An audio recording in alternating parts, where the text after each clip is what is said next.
આ ગર્ભવતી મહિલા કમાન્ડો સાથે બનેલી ઘટના આ સવારનો સમય હતો। આ ચંદ્રપુર જિલ્લાના ઘના જંગલમાં વરસાદ પછી માટીની સુગંધ ફેલાઈ હતી। આ પાન પરથી ટપકતા ટીપા જાણે જંગલનું સંગીત વગાડી રહ્યા હોય એમ લાગતું। આ એ જ સમયે ઝાડોની વચ્ચે આ કાળા યુનિફોર્મમાં એક સ્ત્રી ધીમેથી આગળ વધી રહી હતી। આ ખભા પર AK-47, આંખોમાં ચમક અને ચહેરા પર દ્રઢતા। આ એ હતી મીરાબેન રાઠોડ, આ દંતેશ્વરી ફોર્સ ટીમની લીડર। આ તેણીનો ચાલવાનો અંદાજ પુરુષોથી ઓછો ન હતો।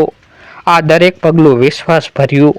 આ તેની સાથે 5 અન્ય કમાન્ડો હતા। આ લતા, સોનલ, મનોજ, રૂપા અને પ્રવીણ। આ બધા તેને મીરા મેડમ કહી બોલાવતા। આ ટીમ જંગલમાં પેટ્રોલિંગ માટે નીકળી હતી। આ વરસાદ બંધ થયો હતો પણ રસ્તા કાદવથી ભરાયેલા હતા। આ મીરા આગળ ચાલી રહી હતી પણ અંદરથી કંઈક વિચારોમાં ખોવાઈ ગઈ હતી। આ જંગલની વચ્ચે ચાલતી વખતે તેની આંખ સામે બાળપણના દ્રશ્યો ઝબક્યા। આ ગામના દિવસો યાદ આવ્યા। આ ધૂળથી ભરેલું નાનું ઘર, આ કાચી દિવાલો અને નાની મીરા જે પોતાના પિતાને ફૂલ જેવી સ્મિત સાથે ચા આપતી। આ તેના પિતા ગામના ચોકીદાર હતા। આ રાત્રે લાઠી લઈને ફરતા। આ એક રાતે નક્સલવાદીઓ ગામમાં હુમલો કરે છે। આ ગોળીબાર, શીશો, આ દોડધામ। આ મીરા માત્ર 10 વર્ષની હતી। આ ત્યારે જ તેણે પોતાના પિતાને ગુમાવ્યા હતા। તે રાતે માતા રડીને બેભાન થઈ ગઈ હતી પણ મીરાની આંખોમાં આંસુ ન હતા, ફક્ત આગ હતી। આ એ જ રાતે તેણે મનમાં નક્કી કર્યું, આ મારી પાસે શક્તિ આવી જાય ત્યારે હું આ જંગલના આતંક સામે ઊભી રહીશ। આ સમય વીત્યો। આ મીરાએ શાળા પૂરી કરી। આ પછી પોલીસ ભરતી આવી। આ લોકો બોલ્યા, છોકરી છે, શું જરૂર છે હથિયાર હાથમાં લેવાની? આ પણ મીરાએ કોઈની વાત સાંભળી નહીં। તેણે કહ્યું, આ જો મારી જેવી છોકરીઓ ડરી જશે તો ક્યારેય શાંતિ આવશે નહીં। આ તેની માતા પહેલેથી ડરી ગઈ હતી। આ પરંતુ મીરાના દ્રઢ નિર્ણયને જોઈને આખરે કહ્યું, આ બેટી, આ તું મને ગર્વ અનુભવડાવજે। આ પછી શરૂ થઈ મીરાની કઠોર તાલીમ। આ સવારના 5 વાગ્યે દોડ, આ બપોરે હથિયાર તાલીમ, આ રાત્રે શૂટિંગ પ્રેક્ટિસ। આ ક્યારેક હાથ કપાઈ જાય, ક્યારેક ઘૂંટણમાં ઈજા થાય પણ તે ક્યારેય પાછી ન ફરી। આ એક દિવસ ઇન્સ્પેક્ટરે કહ્યું, આ રાઠોડ, તું છોકરી હોવા છતાં આ બધાને પાછળ મૂકી દીધા। આ મીરાએ સ્મિત સાથે જવાબ આપ્યો, આ સર, આ મારી અંદર એ આગ છે જે કોઈએ કદી બુઝાવી નહીં। આ થોડા જ મહિનામાં તે દંતેશ્વરી ફોર્સમાં પસંદ થઈ। એ એક એવી ટીમ હતી આ જ્યાં ખાસ મહિલા કમાન્ડો નક્સલવાદીઓ સામે સીધા જંગલમાં ઓપરેશન કરવા જતા। આ મીરાને પહેલીવાર યુનિફોર્મ પહેરતા આંખોમાં આંસુ આવી ગયા। આ માતાએ નાળિયેર તોડી કહ્યું, આ દેવી દંતેશ્વરી તારું રક્ષણ કરે બેટી। આ ફોર્સમાં તેની પ્રથમ પોસ્ટિંગ જંગલના ખતરનાક વિસ્તારમાં થઈ। આ ત્યાં દરેક દિવસ જિંદગી અને મરણ વચ્ચેનું અંતર હતું। આ પરંતુ મીરા માટે એ જ તેની દુનિયા હતી। આ એક વખતની વાત છે। આ રાત્રે ટીમને ખબર મળી કે આ નક્સલવાદીઓએ ગામના સરપંચને બંધક બનાવી દીધો છે। આ મીરાએ તરત ટીમને બોલાવી અને બોલી, આ રાત છે તો શું થયું? અંધકાર આપણા માટે નથી, તેમના માટે છે। અને ટીમ તરત જંગલમાં ઉતરી ગઈ। આ તે રાતે ભારે વરસાદ હતો। આ પગરવ ન પડવો જોઈએ એ માટે બધાએ બૂટ કાઢી નાખ્યા। આ પથ્થરો અને કાદવ વચ્ચે પગ સરકતો હતો। આ પરંતુ મીરા આગળ જતી રહી। આ એના હાથમાં AK-47 હતી અને હોઠ પર પ્રાર્થના, આ દંતેશ્વરીમાં આજે અમને હિંમત આપજે। આ થોડા કલાકોમાં જ સરપંચને છોડાવવામાં સફળતા મળી। આ તે ઓપરેશન પછી સૌએ મીરાને સલામ કરી। આ SP આર્યનસિંહે કહ્યું, આ તમે પુરુષો કરતાં વધુ હિંમત બતાવી છે રાઠોડ। આ મીરાએ હળવા હાસ્ય સાથે કહ્યું, આ હિંમતના લિંગ નથી હોતા સર। અઠવાડિયાઓ પસાર થયા। ઓપરેશનનો એક પછી એક સફળ થતા રહ્યા। આ મીરાની ટીમનું નામ હવે આખા જિલ્લામાં જાણીતું બન્યું હતું। આ દર વખતે ઓપરેશન પછી ટીમના સભ્યો મીરાને કહેતા, આ તમે તો લીડર નહીં, પ્રેરણા છો। આ પણ હવે મીરાની અંદર એક નવો અહેસાસ જન્મી રહ્યો હતો. આ નાનો ધબકાર આજે તેના શરીરમાં નહોતો ફક્ત, પણ તેના મનમાં પણ હતો. આ એક દિવસ સવારે ઉઠતા એને અજીબ થાક લાગ્યો. આ લતા બોલી, આ તને શું થયું છે મીરા? આ મીરાએ હસીને કહ્યું, આ કદાચ થોડી થાકી ગઈ છું બસ.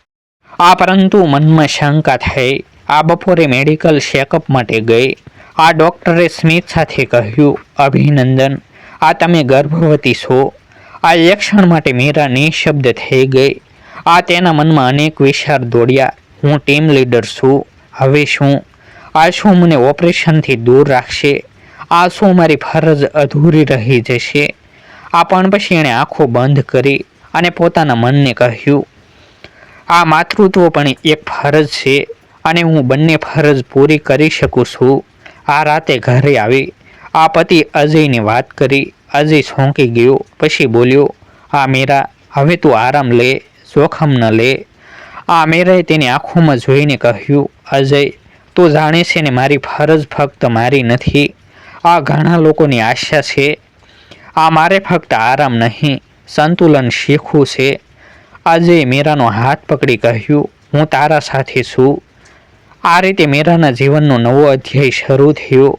એક એવી સ્ત્રી આ જે હવે માતા પણ બનવાની હતી અને સૈનિક પણ રહી. આ બાહ્ય દુનિયાને ખબર નહોતી કે આ કમાન્ડો હવે બે જીવ બસાવી રહી છે, એક દેશનો, એક પોતાના ગર્ભનો. આ જંગલની અંધારી રાતમાં પણ તેની આંખોમાં પ્રકાશ હતો. આ તે પોતાને કહેતી, આ દીકરી હશે, આ મારી જેવી હિંમતવાળી. આ સવારનો સમય હતો. આ ચંદ્રપુર કેમ્પમાં ધીમે ધીમે સૂર્યકિરણો દેખાવા લાગ્યા. આ પક્ષીઓ સહકતા હતા, પણ મીરાબેનના મનમાં શાંતિ નહોતી. હવે તેને ખબર હતી કે આ તે માતા બનવાની છે. આ પાણીએ હકીકત એના હૃદયમાં આનંદ સાથે થોડી ચિંતા પણ લાવી રહી હતી. આ તે સવારે બધા સાથીઓને મીટિંગ માટે બોલાવ્યા. આ ટીમના સભ્યો, આ લતા, સોનલ, મનોજ અને રૂપા, આ બધા તેની આજ્ઞા સાંભળવા તૈયાર હતા. આ મીરાએ કહ્યું, આ અઠવાડિયે ફરી એક નવું ઓપરેશન છે. આપણને દક્ષિણના જંગલમાં નક્સલી હેડક્વાર્ટરનો હલકો ટ્રેસ મળ્યો છે. આપણે ત્યાં રહેવું છે. આ લતા આશ્ચર્યથી બોલી, આ મેડમ, આ તમે પણ સાથે જશો? આ છેલ્લા થોડા દિવસથી તમે થાકી ગયેલા લાગો છો. આ મીરાએ હસીને કહ્યું, હા લતા, આ લીડર પાછળ નહીં રહે. આ થાક તો સૌને આવે છે, પણ હિંમત એને જ કહે કે આ જે થાકીને પણ આગળ વધે. આ બધા ચૂપ રહી ગયા. આ કોઈને ખબર નહોતી કે એ થાક કોઈ સામાન્ય નથી. આ એ તો માતૃત્વની શરૂઆત હતી. આગલા કેટલાક દિવસો સુધી મીરા એ રીતે જ કામ કરતી રહી. આ સવારના 5 વાગ્યે ઉઠીને ફિઝિકલ ડ્રીલ, આ પછી હથિયાર ચેક કરવું, ટીમને માર્ગદર્શન આપવું અને સાંજે પેટ્રોલિંગ પર જવું. આ ક્યારેક પેટમાં ભાર અનુભવાતો, આ પરંતુ તે ચહેરા પર કદી બતાવતી નહીં. આ સોનલ એક દિવસ ચોપસાપ બોલી, આ મેડમ, તમારી તબિયત બરાબર છે ને? આ મીરાએ હળવું સ્મિત આપ્યું, હા સોનલ, હું ઠીક છું. આ ફરજ પહેલાં બધું નાનું લાગે છે. આ પણ એ જાણતી હતી કે હવે તેને સાવચેત રહેવું પડશે. આ એક દિવસ રાત્રે તે પતિ અજયને ફોન પર કહે છે, આ મને ખબર છે જોખમ છે, આ પણ જો હું પાછી હટું તો બીજા માટે શું ઉદાહરણ છોડી જઈશ. અજય બોલ્યો, આ મીરા, હું તને રોકીશ નહીં. આ બસ તારા અને બાળકના રક્ષણ માટે સાવધ રહેજે. આ મીરાના આંખોમાં પ્રેમ અને ગર્વના આંસુ આવી ગયા. આ 7મા મહિના સુધી એણે પોતાની પ્રેગ્નન્સી ગુપ્ત રાખી. આ દરેક દિવસે તે પોતાના શરીર અને મનની લડાઈ લડતી રહી. આ સવારના પગલાં થોડા ધીમા થયા, આ પણ દિલમાં હિંમત વધતી ગઈ. આ એક દિવસ સવારે ઓપરેશન માટે જવાની તૈયારી ચાલી રહી હતી. આ એસપી આર્યનસિંહે પૂછ્યું, આ રાઠોડ, આ તને આરામની જરૂર છે? આ દેખાય છે કે તું થોડું થાકી ગઈ છે. આ મીરાએ સીધો જવાબ આપ્યો, સર, હું બરાબર છું. આ જ્યાં સુધી શ્વાસ છે, ફરજ ચાલુ છે. આ શબ્દો સાંભળી આર્યનસિંહ પણ ચૂપ રહી ગયા. આ તેમને મીરાની આંખોમાં એક ચમક દેખાય. આ જે સૈનિકોમાં દુર્લભ હોય છે એ હતી એક માતાની હિંમત. અઠવાડિયાના અંતે ઓપરેશન શરૂ થયું. આ રાત્રે 11 વાગ્યે ટીમને સંદેશો મળ્યો. આ દક્ષિણ ઝોનના જંગલમાં નક્સલ કમાન્ડર હાજર છે. આમિરાએ ટીમને બોલાવી કહ્યું, આ આપણો સમય છે, કોઈ ભૂલ નહીં કરવી. અંધકારમાં સૌ આગળ વધ્યા. આ ભારે વરસાદમાં ઝાડની ડાળીઓ વચ્ચે માર્ગ શોધવો મુશ્કેલ હતો. આ મીરા ખભા પર રેશન બેગ લઈ ચાલતી રહી. આ પેટનો ભાર હવે વધ્યો હતો, પણ મનનો ઉત્સાહ વધુ હતો. આ લતા ધીમેથી બોલી, આ મીરા મેડમ, તમે આરામ લો, અમે આગળ જઈશું. આ મીરાએ કડક અવાજમાં કહ્યું, આ લતા, આ લીડર પાછળ રહી જાય તો ટીમ ક્યારેય જીતતી નથી. આ બધા ચૂપ થઈ ગયા. આ કેટલાક કિલોમીટર ચાલ્યા પછી ટીમ એક નદી સુધી પહોંચી. આ પાણી ઘૂંટણ સુધી હતું, પણ કરંટ હતો. મીરાએ કહ્યું, આ સૌપ્રથમ હું જઈશ. આ જો હું જઈ શકું તો તમે પણ જઈ શકશો. અને એ ધીમેથી પાણીમાં ઉતરી ગઈ. હાથમાં હથિયાર, આ ખભા પર બેગ અને પેટમાં બાળક. આ દરેક પગલું એના મનની શક્તિની કસોટી હતી. તે પાર પહોંચી ગઈ અને હાથ ઊંચો કરીને ઈશારો કર્યો. આ રસ્તો સુરક્ષિત છે. આ ટીમના સભ્યો એ ક્ષણમાં મીરાની હિંમતને જોઈને મૌન થઈ ગયા. આ સૌના દિલમાં એ માટે એક નવી ઇજ્જત ઊભી થઈ. પરંતુ એ રાતે તેની તબિયત થોડી ખરાબ થઈ. શરીર ગરમ લાગતું. આ કમર દુખતી હતી. આ લતાએ કહ્યું, મેડમ, આ તમને ડૉક્ટર પાસે લઈ જઈએ. આ મીરાએ ના પાડી. આ ના લતા, આ જો હું હવે પાછળ જઈશ તો આ ટીમનો મનોબળ તૂટી જશે. આ પાછા કેમ્પ પર પરત આવી ત્યારે આર્યનસિંહને આખી વાત ખબર પડી ગઈ. આ તે ગુસ્સે થઈ બોલ્યો, આ રાઠોડ, તું ગર્ભવતી છે અને હજી સુધી મને જાણ પણ ન કરી. આ કેટલું જોખમ ભરેલું છે. આ મીરાએ શાંત સ્વરે કહ્યું, સર, મને ખબર છે. પરંતુ મને લાગતું હતું કે આ જો હું કહું તો તમે મને રોકી દેશો અને હું રોકાઈ ન શકતી. આર્યનસિંહ થોડું ચૂપ રહ્યા. પછી કહ્યું, આ તારી હિંમતને હું નમન કરું છું. પરંતુ હવે તું ઓપરેશનમાં નહીં જાય. આ તારે આરામ કરવો પડશે. આ મીરાએ મસ્તક ઝુકાવ્યું. આ જેમ આજ્ઞા સર. આ તે દિવસે પહેલીવાર મીરા કેમ્પમાં બેઠી રહી. આ બહાર ટીમ પેટ્રોલિંગ પર ગઈ અને એ પોતાની કેબિનમાં ચૂપ રહી. આ તેની આંખોમાં એક ખાલીપણું હતું, પરંતુ મનમાં ગર્વ પણ હતો. આ એણે પોતાની ડાયરીમાં લખ્યું, હું ગર્ભવતી છું, પણ મારી હિંમત હજી અડધી પણ ખૂટેલી નથી. આ મારા સંતાનને હું કહું છું, તો મારી જેમ જ મજબૂત બનશે. અગાઉની જેમ રાતે પવન ફૂંકાતો હતો.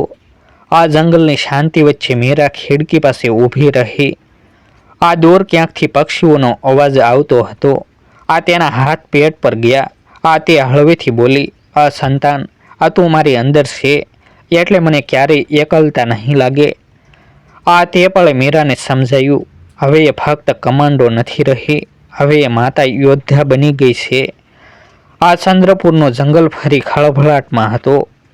આ ગુપ્ત માહિતી મળી કે આ નક્સલવાદીઓનો એક મોટો ગ્રુપ નજીકના વિસ્તારમાં છુપાયો છે. એસપી આર્યનસિંહે મીરાને બોલાવી કહ્યું, આ રાઠોડ, આ તો હવે આરામ પર છે, તું ઓપરેશનમાં ના જતી. આ મીરાએ ચૂપચાપ હા કહી. પરંતુ મનમાં એક જ વિચાર ફરતો હતો, આ મારી ટીમ મેદાનમાં જશે અને હું અહીં બેઠી રહીશ. આ નહીં. એ રાત્રે જ્યારે ટીમ રવાના થવા તૈયાર થઈ, આ મીરાએ ક્વિકલી લતા અને સોનલને કહ્યું, હું પણ આવી રહી છું. આ કોઈને કહેજો નહીં. આ લતા બોલી, પણ મેડમ, આ તમે 7મા મહિને છો. મીરાએ કહ્યું, હા, પણ ફરજનો સમય સંતાનના સમય જેટલો પવિત્ર છે. એમ કહી તે યુનિફોર્મ પહેરી, AK-47 ખભા પર લીધી અને ટીમમાં જોડાઈ ગઈ. આ ભારે વરસાદ, આ કાદવથી ભરેલા રસ્તા અને કાંટાવાળા ઝાડો વચ્ચે આ ટીમ ધીમે ધીમે આગળ વધી રહી હતી. આ મીરાનો શ્વાસ ભારે થઈ રહ્યો હતો, પણ તે રોકાતી નહોતી. આ પેટમાં બાળકના ધબકારા એને વધુ હિંમત આપતા હતા. આ તે મનમાં કહેતી, આ મારું સંતાન પણ આ હિંમત યાદ રાખશે. અચાનક જંગલમાં ગોળીબાર શરૂ થયો. આ નક્સલવાદીઓએ ઘાત લગાવી હતી. આ ટીમને કવર લેવું પડ્યું. એક સાથી કમાન્ડો ઘાયલ થયો. આ મેરા તરત જ દોડીને તેની પાસે પહોંચી. આ પોતાના ખભા પર ચઢાવી સલામત જગ્યાએ લઈ ગઈ. આ તેના પગથી લોહી નીકળતું, પણ એ બોલી, હું ઠીક છું. આ પહેલાં એને બસાવો. આ ઘંટાઓ સુધી ચાલેલી લડાઈ પછી આખરે ટીમે નક્સલ કેમ્પ કબજે કર્યો.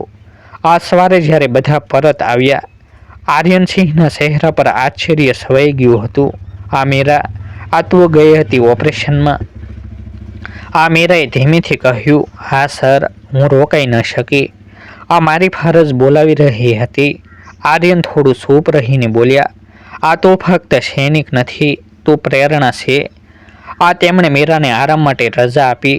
આ મીરા પોતાના રૂમમાં ગઈ. થાકી ગઈ હતી, પણ ચહેરા પર સંતોષ હતો. આ તે પોતાના પેટ પર હાથ ફેરવીને હળવેથી બોલી, આ સંતાન, આજથી તારી પણ શરૂઆત થઈ ગઈ. આ તું પણ દંતેશ્વરી ફાઇટર બનશે. આ બહાર વરસાદ હજી પડતો હતો.